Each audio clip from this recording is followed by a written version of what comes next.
Hi! In front of me is Google Pixel Fold, and today I would like to show you how you can switch on or off Smooth Display option.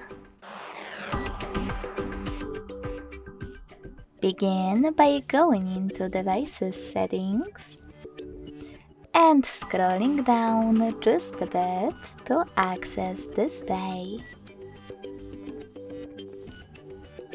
Following that, scroll all the way down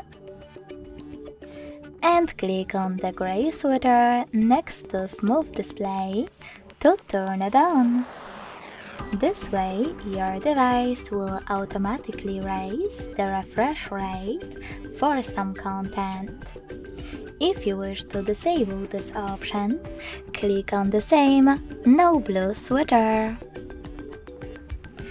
Thanks so much for watching. If you enjoyed this video, don't forget to leave a like, comment and subscribe.